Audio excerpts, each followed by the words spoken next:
as you convert the fraction part, depending on the base system you use, you may have exact presentation or approximated. For example, quantity 1 over 2 half is exactly representable in binary or decimal, but in radix 3, it is not possible. So similarly, we understand that 1 over 3 in decimal number system is a 0.333 and so on, keep going on. So we cannot represent the exact value and the like. So when in converting between bases for a fractional part, first the terminology, we put dot in decimal number, it's called a decimal point. But in non-decimal system, some other radix system, we call it radix point. So to the right of the radix pointer, the negative power of the radix is used. So decimal number, decimal point 474 means weight of 10 to the negative 1 power. 7 means 10 to the negative 2 power. Similarly, in binary, first one after radix point is 2 to the negative 1 power and 2 to the negative 2 power. So that's the basis for conversion from certain radix to decimal. Just apply the weight as we did for whole number. But in converting fractions from decimal to other radix, we do very similarly. So as we did in whole part, we use the subtraction method or division method. But in fraction part, we continue to use the same subtraction method. Now, instead of division, we use a multiplication method when converting a fraction part. So let's study in detail for that. So we have a 0.8125 decimal number. Let's convert it to binary using subtraction method. So we use exactly the same idea. So 0.8125.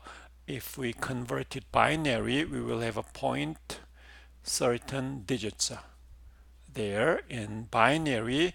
So we will have 1 or 0 at each position, and then we know the weight of each position. So first one is 2 to the negative 1, which is 0.5. Second position is 2 to the negative 2, which is 0.25 is the value, and then 2 to the negative 3, which is 0.125, and then 2 to the negative 4, that is 0.0625 is the value, and so on. So based on those weight, you just keep subtracting value from 8, 1 to 5. So first position is 0.5, so it's smaller than the value, so we put 1 here. Then we need to subtract 0.5 from the given base value. Then the result is 3, 1 to 5.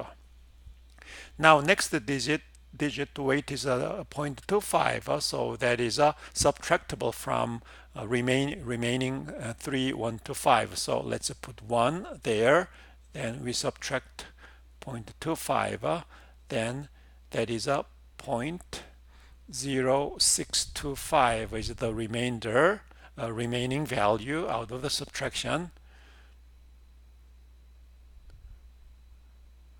Then the next digit is a weight of 0.125. That's too big to subtract, so we put 0. The next digit value is a 0.0625, so we can put 1 here. Then we subtract all of those, and then no more values there. Then we stop here, so the rest of the digits should be all zeros. So decimal 0.8125 is now 1101 in binary. So that's the result.